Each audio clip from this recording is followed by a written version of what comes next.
दोस्तों, आपको मुंबई के आरे जंगल, आरे फॉरेस्ट वाला केस तो याद होगा। जी हाँ, ये वही केस है जिसमें मुंबई के लोगों ने अपनी जान दांव पर लगाकर आरे को कटने से बचाने की कोशिश की थी। इस केस को कुछ समय के लिए काफी मीडिया अटेंशन मिला, लेकिन वो फिर पूरी तरह से गायब हो गया। मीडिया ने पूरी तरह से इसे अटेंशन देना बंद कर दिया और हम भी इसे पूरी तरह से भूल गए। आज छत्तीसगढ़ के आरण्य जंगल से बिल्कुल सिमिलर सी न्यूज आ रही है, पर दुख की बात यह है कि इस न्यूज के पास बिल्कुल भी मीडिया कवरेज नहीं है। आरण्य जंगल, छत्तीसगढ़ के इन जंगलों को काटने का फरमान जारी कर दिया गया है और वहां की आदिवासी महिलाएं इस जंगल के पेड़ों को गले लगाकर इन्हें कटने से बचाने की कोशिश कर रही हैं। पूछने की बात यह है और सोचने की बात यह है कि क्यों आज चिपकू सुंदरलाल बहुगुणा के गुजर जाने के इतने सालों बाद हमें फिर से चिपकू मूवमेंट को री इनिशिएट करने की जरूरत पड़ रही है। आज इस एज में जब हम बड़े बड़े कॉन्फ्रेंसेस में ये कह रहे हैं कि हम कार्बन एमिशन की कटाई करेंगे, क्यों फिर भारत के जंगलों को काटने की बात की जा रही है? इन सारे सवालों का जवाब आज हम इस वीडियो में ढूंढने की कोशिश करेंगे। मेरा नाम है ईशान फौजदार और आप देख रहे हैं द अपफ्रंट।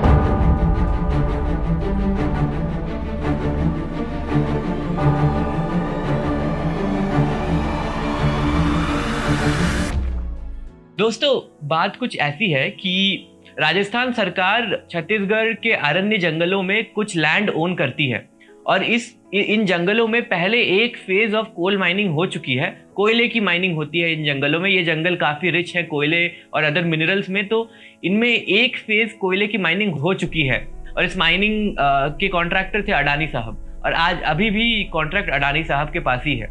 ये अनुमान लगाया गया था कि ये पहला फेज ऑफ माइनिंग जो होगा वो 15 साल तक चलेगा, उससे निकलने वाला कोयला 15 साल तक चलेगा, पर वो 8 साल में ही एग्जॉस्ट हो गया। और ये हमें ये दिखाता है कि हम कितनी तेजी से कोयले को कंज्यूम कर रहे हैं आज भी, जब हम ग्रीन एज की बात करते हैं। जब 8 साल में ये कोयला एग्जॉस्ट हो गया, तो अब एक सेकेंड फेज ऑफ माइनिंग का प्रपोजल लाया गया। इस प्रपोजल को पहला अप्रूवल 2020 में दे दिया गया, दूसरा अप्रूवल 6 अप्रैल को दे दिया गया, 6 अप्रैल 2022 को, और इसी सेकेंड और फाइनल अप्रूवल छत्तीसगढ़ सरकार ने जो दिया, इसके अगेंस्ट वहाँ के आदिवासी और वहाँ के छत्तीसगढ़ के लोग मिल के इसके अगेंस्ट प्रोटेस्ट कर रहे हैं। इसके अगेंस्ट ही चिपकू मूवमेंट फिर से लाया गया है। ये जो प्रोजेक्ट है इसके साथ काफी प्रॉब्लम्स हैं and at the first glance we can see a lot of ecological problems with this proposal, with this project. The सरकार कहती है कि इस प्रोजेक्ट में अराउंड 95,000 पेड़ों को काटा जाएगा, पर वहाँ के लोकल्स और वहाँ के लोकल जो इकोलॉजिकल एक्सपर्ट्स हैं उनका ये कहना है कि सरकार इन नंबर्स को मसाज करके बता रही है, कम करके बता रही है, और उनका एस्टिमेट ये है कि कम से कम 12 लाख पेड़ कटेंगे। और मेरे हिसाब से हमें इन लोकल्स की बातों पर ज़्यादा ध्यान देना चाहिए, ज़्यादा इंपॉर्टेंस देना चाहिए इनको, क्योंकि जब फर्स्ट फेज ऑफ माइनिंग हुआ था, जब फर्स्ट फेज ऑफ डिफॉरेस्टेशन कटाई हुई थी पेड़ों की, तब इन लोकल्स ने एक्चुअल में देखा था कि क्या हुआ है, कितने पेड़ कटे हैं। सेकेंड पॉइंट ये भी है कि ये अनुमान लगाया गया है कि इस प्रोजेक्ट की वजह से 700 परिवार डिस्प्लेस हो जाएंगे। 700 वहाँ पे ऑब्वियसली विलेजेस हैं उन जंगलों में, और डिफॉरेस्टेशन की वजह से और कोयले की माइनिंग की वजह से 700 परिवार डिस्प्लेस होंगे। और हम ये अग्री कर सकते हैं कि मॉनिटरी कंपनसेशन कभी कॉम्पनसेट नहीं कर सकती किसी का घर उजाड़ देने को। ये दूसरा प्रॉब्लम हो गया। तीसरा इशू ये है कि the Aranya forest is spread around 170,000 hectares and it is a home and it is a migratory corridor for a lot of birds, and it has a good presence of elephants.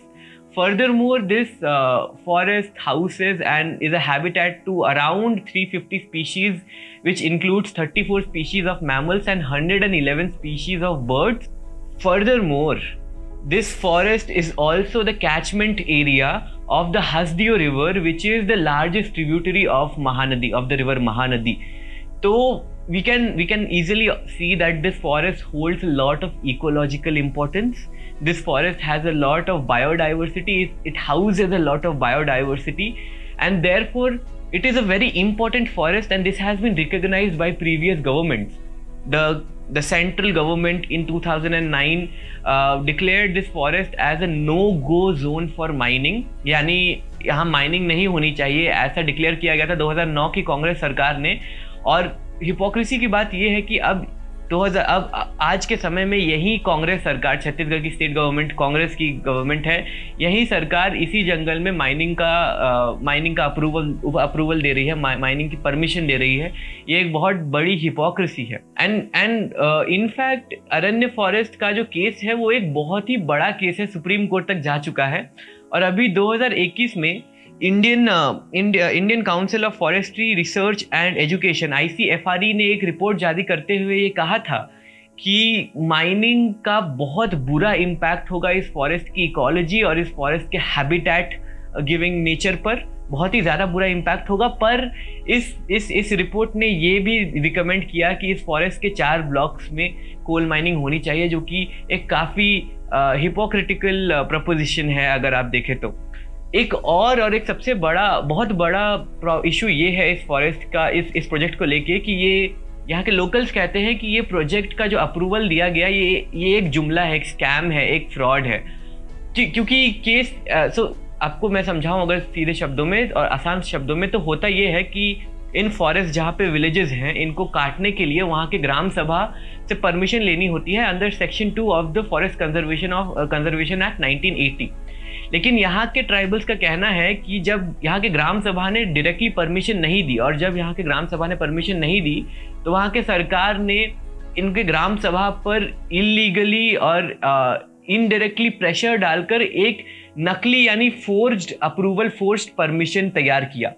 और इस forced permission के basis पर इस forest को काटा जा रहा है। और अगर ये एलिगेशन सही है तो फिर ये मूव सिर्फ इकोलॉजिकली इनसेंसिटिव ही नहीं, ये लीगली क्वेश्चनेबल भी है। और ये क्वेश्चनेबल और इसीलिए हो जाता है क्योंकि छत्तीसगढ़ के गवर्नर ने इन एलिगेशंस को मद्देनजर रखते हुए एक इंक्वायरी का डिमांड किया था, पर छत्तीसगढ़ के स्टेट गवर्नमेंट ने इस इंक्वायरी की डिमांड को बिल्कुल ही साइडलाइन करते हुए फॉरेस्ट को काटने की परमिशन दे दी, जो कि बहुत ही क्वेश्चनेबल मूव है। इन्हीं प्रॉब्लम्स और इन्हीं इश्यूज की वजह से और इन्हें मद्देनजर रखते हुए छत्तीसगढ़ के आदिवासी और वहाँ की इकोलॉजिस्ट प्रोटेस्ट कर रहे हैं इस अप्रूवल के अगेंस्ट। और हमें ये जानने की ज़रूरत है कि ये जो गाँववासी हैं ये पिछले 10 साल से प्रोटेस्ट कर रहे हैं, ये कोई नया प्रोटेस्ट नहीं है, हमें बस इसके बारे में पता नहीं है। आपको ये जान के हैरानी होगी कि 2019 में इन्हीं गाँव वासियों ने एक 75 दिन का धरना किया था और 300 किलोमीटर का मार्च भी, पर इनकी एक ना सुनी गई। ये सारे के सारे प्रोटेस्ट को एक तरफ कर दिया गया, साइडलाइन कर दिया गया। हम बड़े बड़े कॉन्फ्रेंसेस में जाके कहते हैं कि हम कार्बन एमिशन की कटाई करेंगे, हम क्लाइमेट चेंज के लिए ये करेंगे वो करेंगे, पर हम माइक्रो लेवल चेंज को भूल जाते हैं। हम माइक्रो लेवल पे, ग्राउंड लेवल पे काम नहीं करते। और माइक्रो लेवल पे काम नहीं करने का मतलब यही है कि इन प्रोटेस्ट को एकदम से साइडलाइन कर देना। हम जब इन प्रोटेस्ट को साइडलाइन करते हैं, जब सरकार इनके बारे में नहीं सुनती है, लोकल इकोलॉजिस्ट की नहीं सुनती है, तो ऊपर से हम कितना भी प्रेशर मार ले, ऊपर से कितने भी रूल्स हम लागू कर दें, वो चेंज नीचे तक नहीं पहुंचेगा। और जब तक हम बॉटम अप अप्रोच अब नहीं अपनाएंगे तब तक कुछ चेंज नहीं होगा। और ये हम जितनी जल्दी समझ ले उतना ज़्यादा ज़रूरी है। रॉबर्ट स्वान का एक बहुत ही फेमस कोट है, the greatest threat to the planet is the believe that someone else will save it. हम हमेशा सोचते हैं कि कोई और हमारे इससे कोई और कुछ कर लेगा, कोई और सेव कर लेगा, हम क्यों करें। लेकिन जब तक हम ग्राउंड लेवल पे खुद इनिशिएटिव नहीं लेते तब तक कुछ नहीं हो सकता। आशा है ये वीडियो आपको पसंद आई होगी। अगर आपको ये वीडियो पसंद आई तो इसे ज़रूर लाइक करें, हमारे अन्य वीडियोस को लाइक करें, हमारे चैनल को सब्सक्राइब करें और उस बेल आइकन को ज़रूर दबाएं ताकि आपको रेगुलर अपडेट्स मिले जब भी हम कोई नया वीडियो अपलोड करें। और इससे हमारे चैनल को भी काफ़ी मदद मिलेगी। धन्यवाद दोस्तों।